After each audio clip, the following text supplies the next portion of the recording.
I'm going to run the wire here. Following that black line, it's going to go underneath the intake, which will be zip tied, across over here, around my oil cooler, and then down through here. Let me zoom back so you can see where that goes. And if you can see here, there is a big drop off here. And that part is going to lead down into here. So you're going to have to remove your wheel and some of the tabs off of the rear fender inner liner.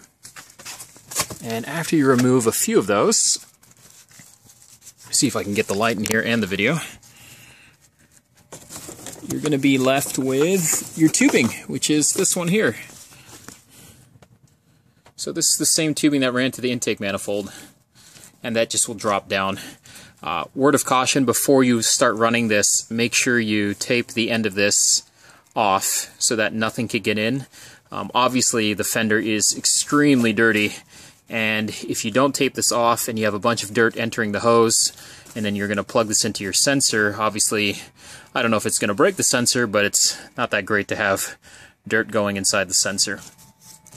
So anyways, once you route this into here, let me just tuck this in a little bit so you can see.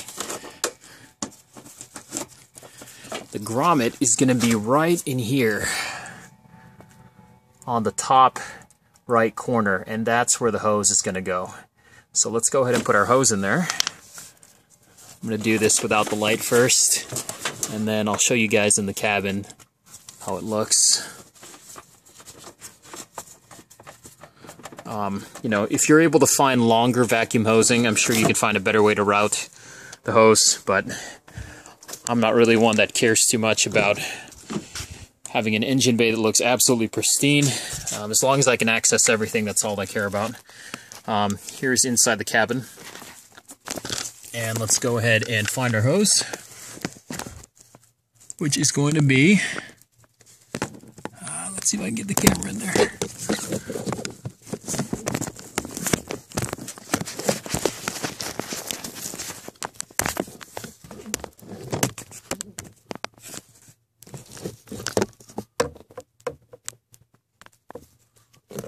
Well, this is going to be very difficult to film.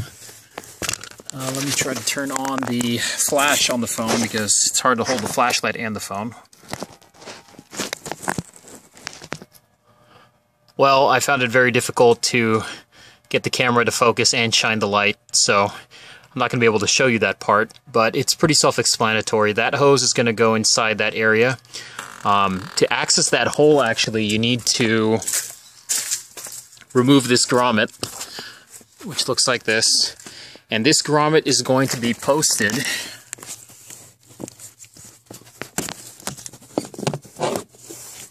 all the way in the back left corner of the clutch. So there's the clutch pedal. If you go up and way to the left, almost behind this carpeting here, there is a round grommet which looks like this. And once you remove that, it's going to access that hole underneath the fender that I showed you about. And sure enough, when we ran our wire, here is the vacuum tube that came from the intake manifold. So now what we're going to do is zip tie everything in the engine bay, now that we know it fits, and get it nice and clean, and then hook up the boost sensor. Alright, so I actually redid some of the wiring with a cover. I wanted to show this to you guys. This is called wire conduit. Some other members have posted using wire loom. I'm not sure if it's the same thing, but I'm assuming same principle. You want to protect the vacuum wire, or vacuum hose I should say. So I ran this underneath the intake, down around here, sandwiched it there, and crawled into there. I don't really see a lot of use for this inside the engine bay. I don't think there's any heat resistance with that tubing, but I do see a lot of value with using it over here. There is an extremely sharp edge over the corner here, and it would be pretty sharp and easy to cut the hose if there wasn't any protection. So we're going to run that over here. And this is basically just a split connection. A lot of you who run stereos in your house, you may use the same thing. You just kind of tuck the wire inside And then what I went ahead and did was periodically I would zip tie at different locations to secure the hose in place. And then what we're going to go ahead and do next is cut what we don't need and route the rest of this into the car and drill a hole into the grommet.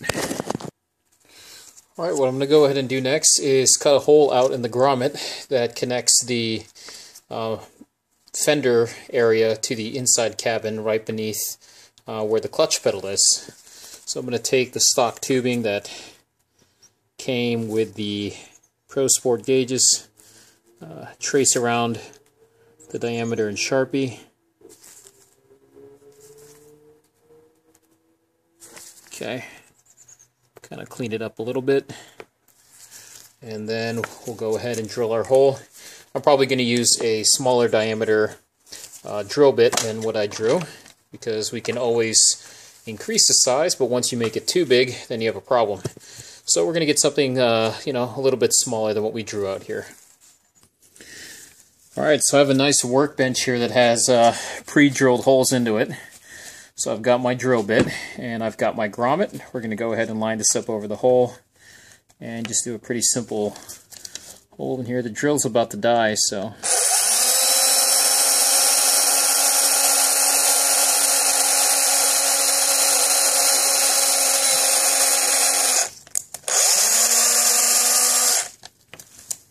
Okay, and let's go ahead and test fit this with our hose. Again, this is not the hose that I'm using right now. This is the one that came with the ProSport gauge, but it's the same diameter. So we're going to snake this through and see if it fits. Alright, great. So it's a tight fit, but that's exactly what you want. That's going to seal out any unwanted environmental factors. And what we're going to go ahead and do now is route this to the actual hose and then connect the boost sensor.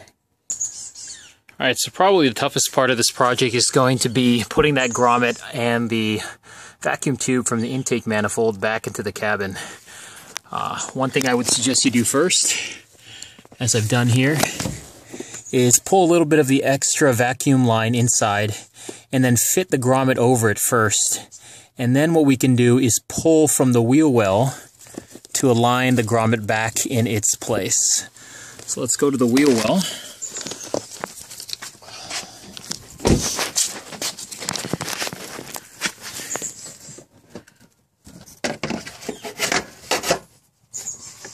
All right. And we are going to go ahead and pull this. And sure enough, there's the grommet. All right.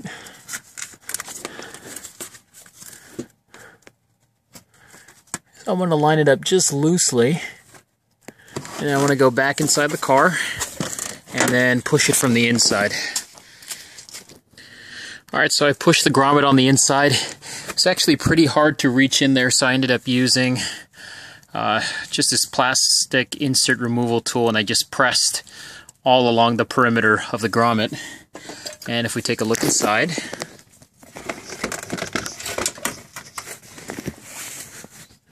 you can see that the grommet is nice and secure in there.